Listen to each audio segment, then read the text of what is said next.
Okay, so today we're going to be talking about Bands of Mourning, which is book 3 in Mistborn Era 2, which is the follow-up of Mistborn Era 1. This is going to be a spoiler-filled video, but if you want my spoiler-free, brief thoughts, I'll give them to you here. Did I like it? Yep, I really enjoyed this. I have really enjoyed Era 2 a lot. I liked the first book, but I didn't love it. I had some complaints about it. I have complaints about everything. Nothing is perfect, but you know, more for that one. And then book 2, I loved, and book 3, I really enjoyed too. I do like book 2 more than book 3, which seems to be a theme for me with Sanderson and his series, but I still really enjoyed it. Mostly positive things to say about it. I think I've already addressed this in other videos. Do you need to read Era 1 before Era 2? I'm gonna say yes. I mean, technically it does stand on its own. It is its own story, but it contains a lot of spoilers for Era 1, so if you ever think you're gonna read Era 1, it needs to be read first. The back of this book says, part Wild West, part Indiana Jones, wholly entertaining, combined with high emotional stakes. I don't care. The point is, part Wild West, part Indiana Jones. That is a great description for how this book felt. This entire series has felt part Wild West, but book 3, we are on we're trying to find a lost artifact, and there are adventures, wild chases and fights on moving trains, booby traps, and mysteries, and a lot of intense scenes. It feels like Indiana Jones. I mean, his own take on it. It's a good description of it. The characters in this story, I think, largely are just continuing to be deepened. I still don't feel quite as connected with a lot of these characters than I do in his other series, but I do feel like they're just, with each book, they're getting deeper and they're getting more nuanced, and I'm enjoying them more and more and more. I really enjoyed this book a lot. Spoilers. If you're still spoiler free, don't watch the rest of this video. Spoilers. Unfortunately, I finished reading this book last night, and I don't have any notes except for the ones that I, put in the book. Plot. We'll talk about that first. I really enjoyed the plot of this. I am a big fan of Indiana Jones. I grew up watching the movies. I think that they are so much fun, and I really liked being able to have a story that's kind of reminiscent of that in the way it's kind of constructed. I thought that the mystery of the Bands of Mourning were really interesting, and when we got to learn more about them, I really enjoyed that. Alec is such a wonderful addition to the story and to the world. I loved his culture and, his, I want to understand him more with how, I'm supposed to be talking about the plot. I've already gone into characters. I want to understand him more about how he wears the mask, but if he isn't wearing it, he really isn't bothered at all. His emotions, instead of being portrayed through tone of voice and through facial expressions, are portrayed through hand gestures. I love that stuff. I love that stuff when you get a culture of people that communicate emotionally more through hand gestures. I've seen it before and I love it. I loved his dry way of communicating, the titles that he would bestow on people that are backhanded, and it was just so much fun. Back to the actual plot. It was a fun adventure. Sanderson really leans into, I said this in another review, I think for book 1, that the story feels a little bit more campy, which is not an insult, but that, it's very theatrical, where it's like, you say something and then boom, that thing happens right at the right moment, right on the spot to have the most drama of the moment. It's very theatrical. And Sanderson has always been, at least in my opinion, one for, his high intense scenes. He does tend to lean into making them very theatrical, which I personally really enjoy. I like that stuff. I think that's fun. And this series seems to lean into that more. And I think that it's so fun. I did have issues with the ending. The ending is really mostly where I kind of there were things that I didn't like about the last, 50, 60 pages. But until that point, I couldn't be happier. I had so much fun with it. We'll get to the ending in a little while, probably. In my last review, in my review of book 2, I mentioned that it does seem like Sanderson is going to start going into his, expanding the world and expanding the magic system. And I love the worlds that Sanderson creates. Why am I still holding this? I love well, because my notes are in here. I love the worlds that Sanderson creates. I love the magic systems that he builds, and I think that he makes them very accessible and interesting, but I also think that a lot of times he expands so wide that he starts to lose me. I don't love his world building as much as he does. That's not an insult against him. It's just talking about my preferences. I was worried that book 3 would do that. It would start expanding so wide that it would start losing me a little bit because I don't need as much as he gives. This book did expand wider, and there are some Cosmere connections coming in more and more through this story or through this book, but I still really enjoyed it. It's still keeping me quite well. As always, I'm loving the references to Era 1. I'm loving the references to the Survivor and to the Historica. Any opportunity that we get to chat with Sazed, I adore. I love him in this role. I think that he plays this role so well, and he creates such a fascinating god figure for this world. It's so great. Well, I guess I'm going to talk about that one scene later, okay? I guess I'll dive into characters because I am a very character-focused reader, and at the end of the day, it's always characters that make or break a story for me. And one reason why I really had a hard time connecting with the story right off the bat was that I really didn't feel like there was much depth to the characters in book 1. In book 2, we got a little bit more, and in book 3, we're getting even more, and I am just loving it. Milan is a character that I really wasn't attached to in book 2. I liked the role that she served. I thought that she was interesting. I thought that she was nice, but I didn't care about her that much. I wasn't that attached to her. I liked her. I didn't love her. In this story, I felt like we got a lot more out of her. We got a lot more scenes that made her feel less like a caricature, less like she was serving a purpose, serving a role, and more like she was getting more fully fleshed out. I really, really liked this scene where, well, actually there were several scenes where she would just come in and say something very socially inappropriate, like wanting to eat someone's bones or wanting to collect skulls. That poor shopkeeper, do you remember the scene where there was that little old lady shopkeeper and they came in and wax started busting out windows? Milan was talking about having skulls in her bag and she didn't want them to be damaged. Wayne was being his typical Wayne, being insulting and rude and just terrible. And Milan, is throwing out these very inappropriate things to say, like, don't damage the skulls in my bag, or asking for someone's bones, suggesting that she just takes off her hair and goes bald for this mission because it's easier. Just a fun time. And then when we're going through, at the end of the book, when we're going through all these booby traps, and like she is, because she's borderline immortal, she is the one that's going through them first and getting stabbed through the stomach and getting hurt, and she explains how she can turn off her, the Kandra have learned to turn off their pain receptors. Whatever the term is. Nerves. Why couldn't I think of the word nerves? She's learned to turn off her nerves so that she can't actually feel the pain. It's just kind of annoying, and she's mostly grumbling about her wardrobe change, plus the new dynamic between her and Wayne, which I definitely have been waiting for. I felt like in book 2, he was setting the two up to be together eventually, and then really, really setting it up in the beginning of book 3. I thought we weren't going to get it until book 4, but we got it here. Milan is a character that I feel the more I get of her, the more I get her, and the more I appreciate her. Steris? We got more Steris in this book, and I adore her.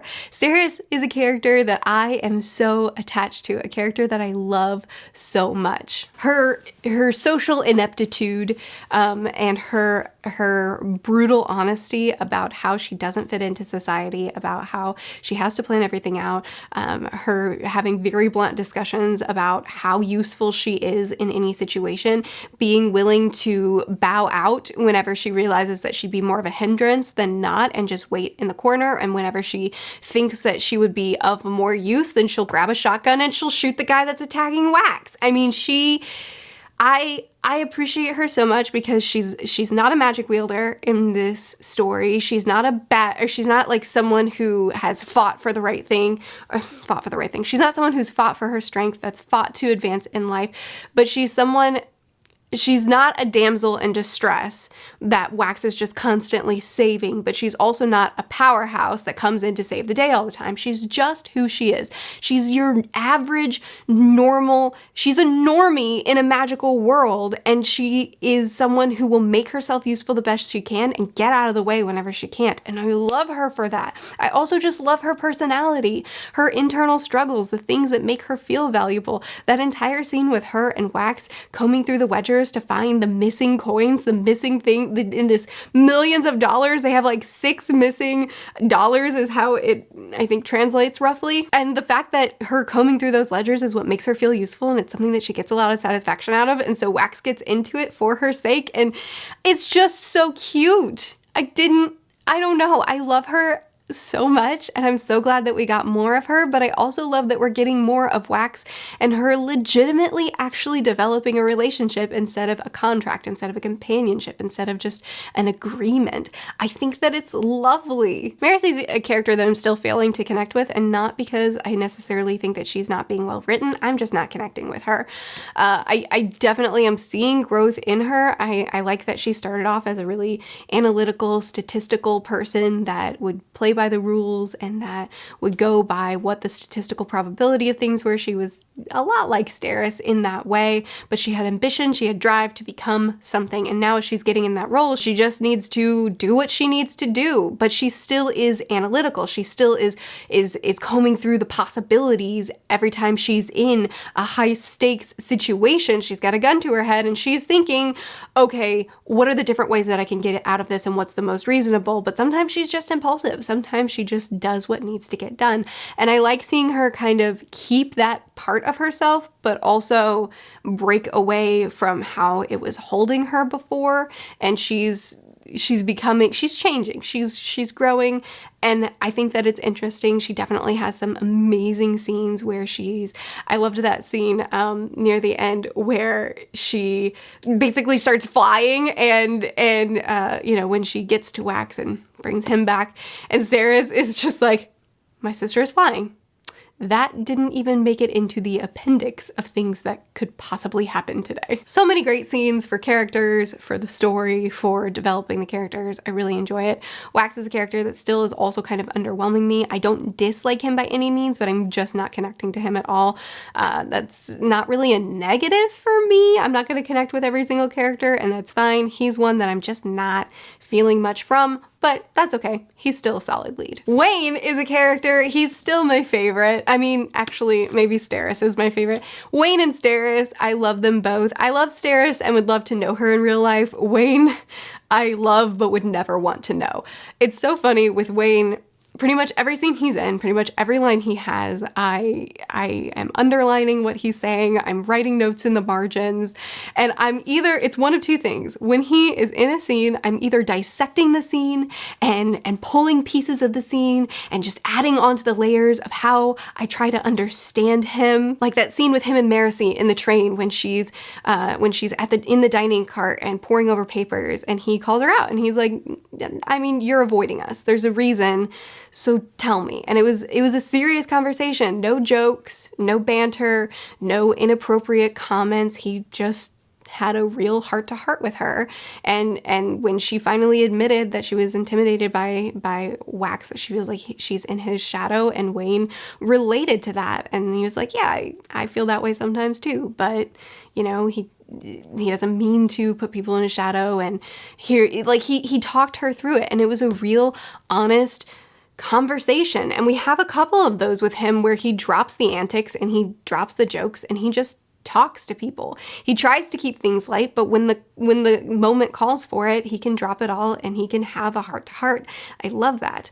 We have the scene where he was on guard and Marcy notes that he, while being the comedic relief, while being constantly a pester and a nuisance of a person, he takes his job seriously, and he will, when it's his turn to be on guard, he will be alert and aware. He doesn't goof off in that moment.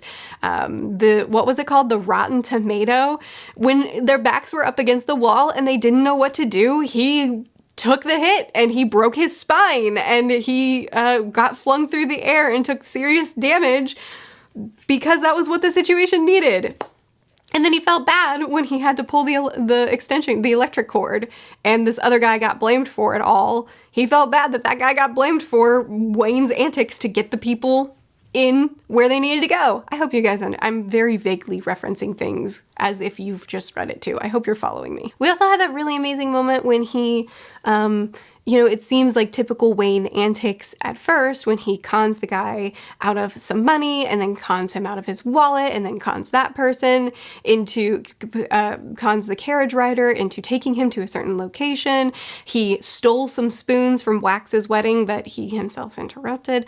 He stole some silver spoons from that wedding, which he then later traded for a whole bunch of, I think cheese puffs, cheese rolls, food that he then gives to the kids and tells them to share, and then gives away some more spoons. And as he goes along his day swindling and thieving, but then in exchange, as he's doing these trades, he's giving to people that he sees truly needs them. I mean, he's essentially Robin Hood.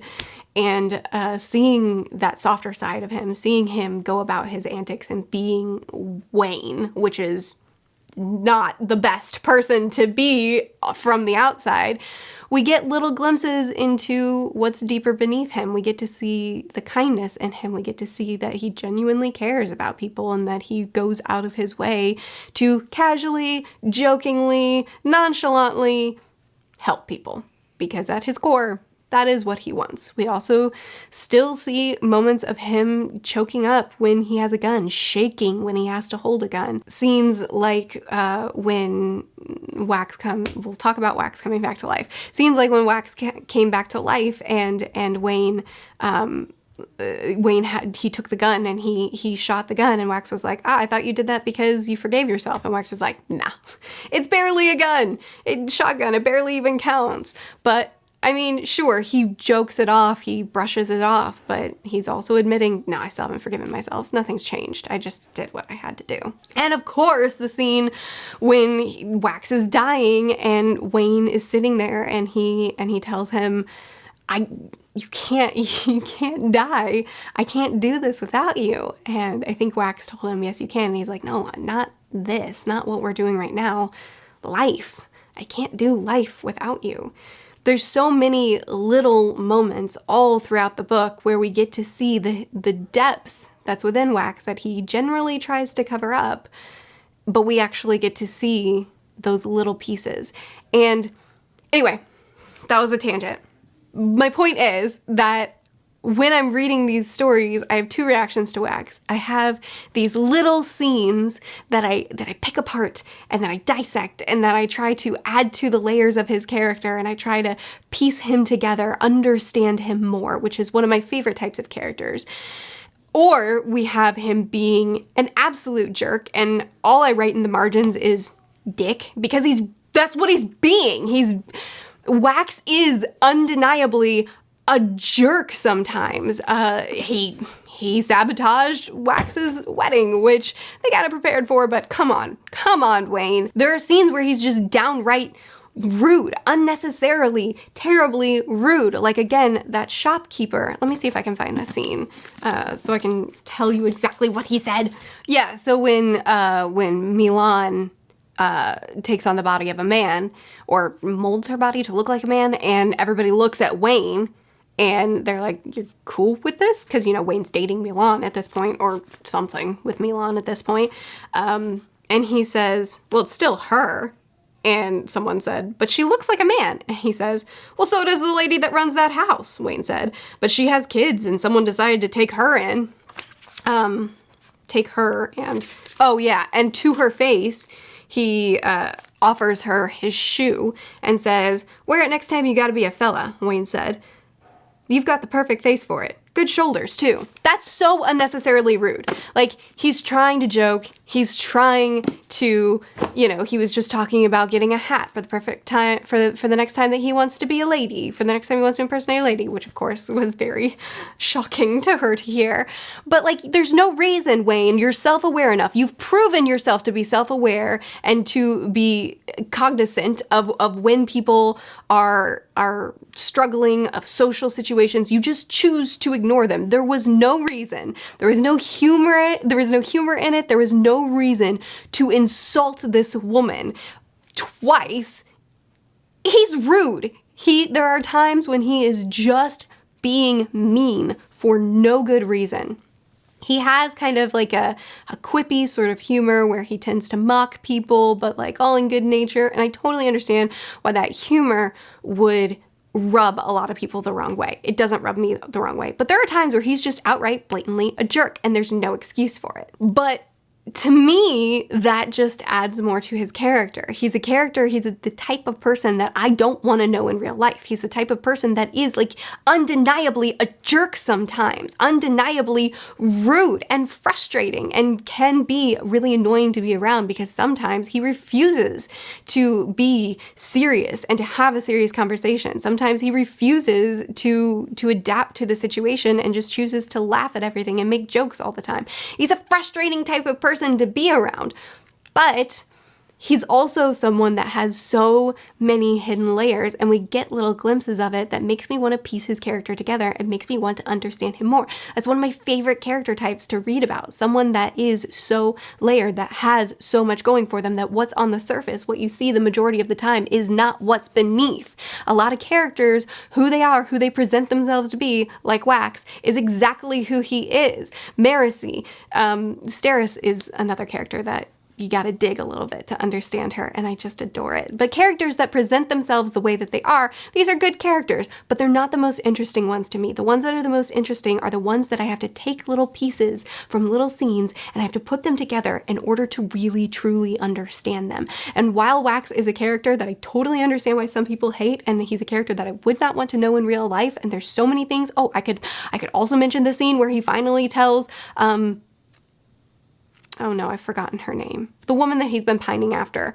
When she starts dating another woman, and he's like, all right, this probably isn't gonna work out for me. And he finally tells her, all right, I'm done badgering you. I'm done pestering you. I'm done constantly going after you. I'm letting go. I'm moving on. And she's so relieved. She doesn't even try to hide the fact that she's relieved that he's finally leaving her alone.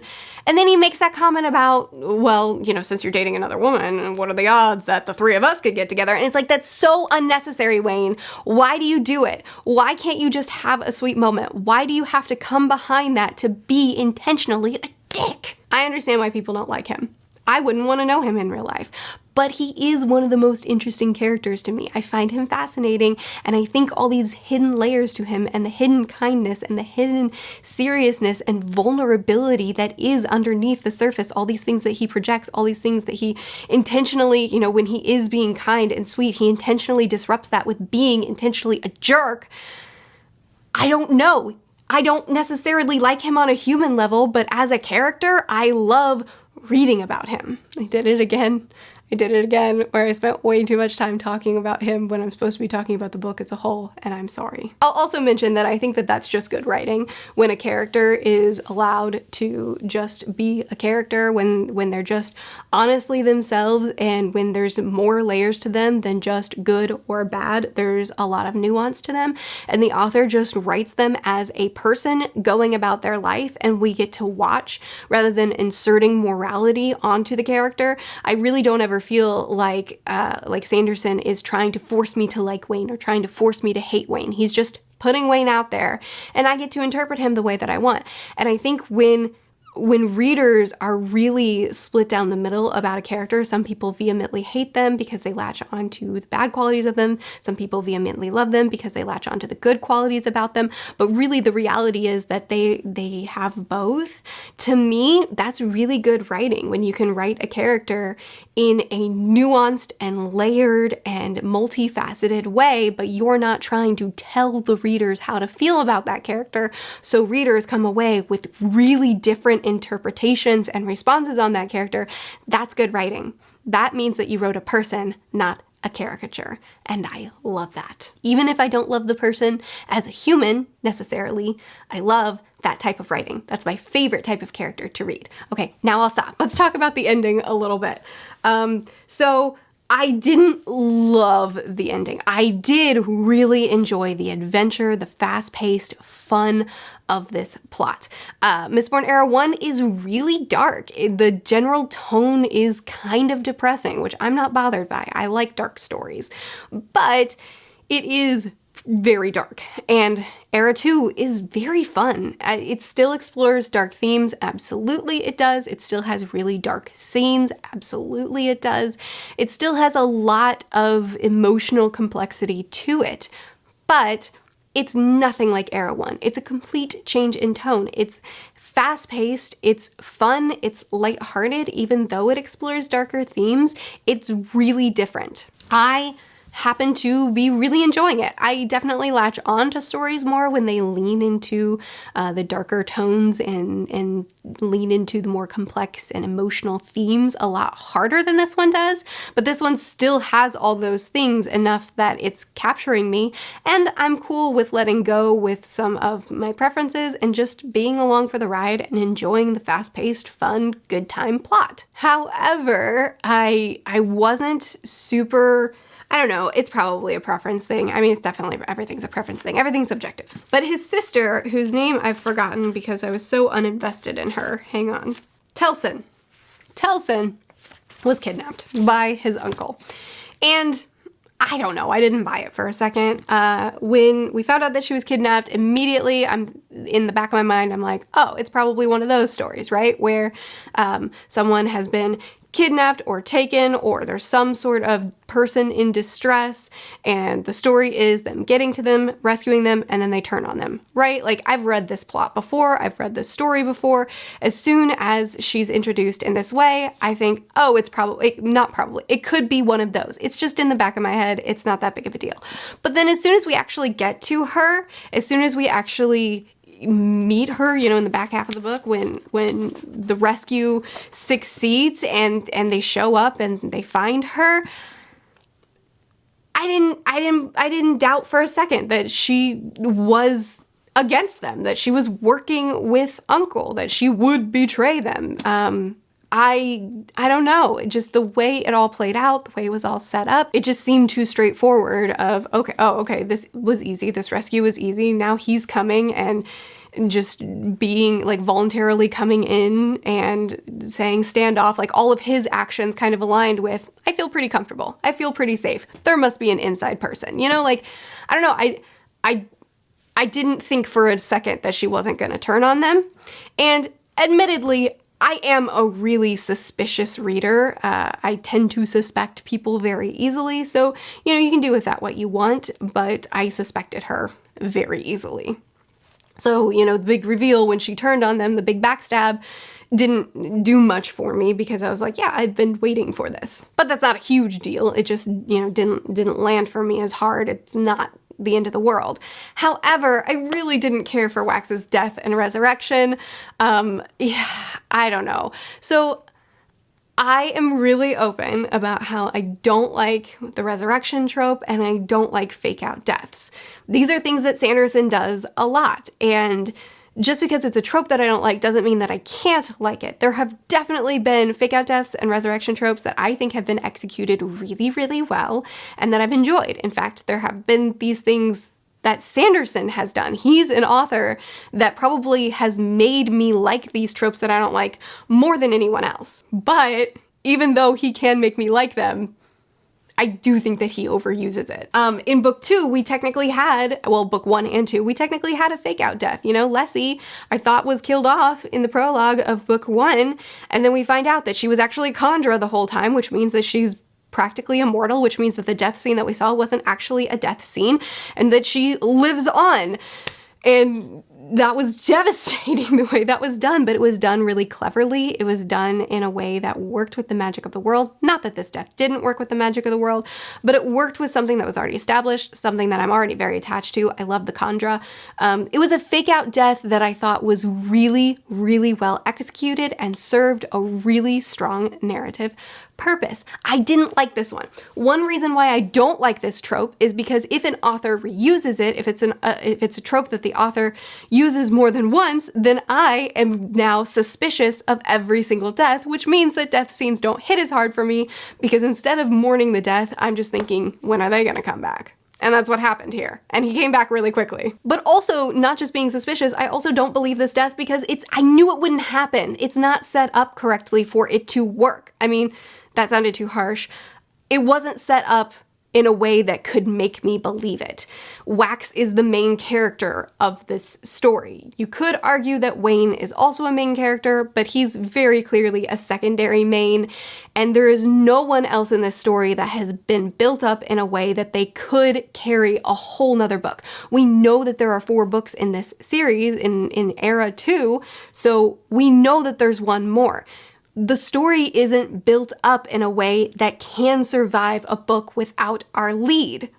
Wayne could be the lead of the next book, but it wouldn't work. The way Sanderson has set him up, I don't think it would work. So as soon as Wax dies, one, I've got in the back of my head that Sanderson does resurrection relatively regularly, so it's probably going to happen. But 2, then all I have to do is kind of glance at the structure of the story and see there's no one that's been built up to be able to carry the story without him. He's coming back. Plus, it happens so fast. Like, for me, for a fake out death or a resurrection to actually work, it needs to last for a while. It needs to actually convince me. It needs to have some sort of narrative impact. It can't just be like, and then they're not. Now, don't get me wrong. I don't think that this was useless. I do think that Sanderson did stuff with it. We got to see the magic played out and displayed in a really cool way. We got a great scene from Marcy from this. We got an awesome conversation with Sazed, which I loved. And this is the only thing that makes me not super down on this scene, is because I loved the scene that we got with Sazed for this. I loved the philosophical conversation that we had with Sazed. I really loved what was said there. I thought it was very good. As well as we got to see the red eyes, which I assume is another shard blade, which, creates a lot of theories and discussions around that, which I don't really care about that element of storytelling personally, but it was there, it was interesting. And we got a really awesome character moment with Wayne when his friend was dying. Lots of good things came from this, but that doesn't really detract from, the stuff that makes me not like it. I'm not criticizing this narrative choice. I'm not criticizing Sanderson. I'm just talking about my preferences. This one didn't hit for me. Sometimes Sanderson can write a resurrection or a fake out death that hits just right, like Leslie's. Sometimes it misses. I do think that Sanderson uses this trope probably more than, I guess I'll just talk about myself, me as a reader, more than what I want. And this is an instance where I would have just preferred that it weren't in there. But it's also not that big of a deal. It didn't ruin the story for me. I still really enjoyed the book. Then we get the epilogue of Kelsier's still alive, which I already knew that he was still alive. I, have heard it talked about, and spoilers for other books. I won't spoil other books. But I already knew that he was still alive. I haven't read Secret History yet, but I think that that's really where the explanations come in for this. I'm sure that this leads to a lot of implications. I'm super excited for what that's going to lead into for book 4. I think that it was a great reveal. I really liked the epilogue. All in all, I really enjoyed this book. I thought the plot was really fun, and I loved learning more about the bands. I loved learning more about Alec and his people that work on these bands, that create them, and their culture. And I really fell for Alec. The scene where we find him and we realize that he had to watch all his friends be tortured and killed, his people, that was devastating. I really enjoyed the plot. I really enjoyed what we did and what was built on from here. I love the deepening of the characters. I feel like I'm getting so much from these characters, and as a reader who is primarily focused on characters, I'm very satisfied. There were some things near the end that didn't hit just right for me, but a review is subjective, so I'm just talking about my preferences, how things hit for me, what I prefer. And generally, I really enjoyed this book. I would definitely say that I do like book 2 more than book 3, but really not by a lot. I don't have a lot of complaints about this book. I really enjoyed it. It's not my favorite Sanderson story, Era 2. I definitely prefer Era 1 over Era 2, but I'm having a good time with this, and I'm looking forward to book 4. There you go. There is another unnecessarily long discussion of Bands of Mourning. I'd love to continue chatting with you about it. I briefly mentioned a lot of different scenes as I just kind of rambled about what worked and didn't work for me. I would love to continue chatting with you about it in the comments. Just do the spoiler space thing, since there was a spoiler-free section of this video, but it is mostly spoilers. Anyway, feel free to continue chatting with me about it in the comments. I post videos every Tuesday through Friday. I'll see you again soon. Bye.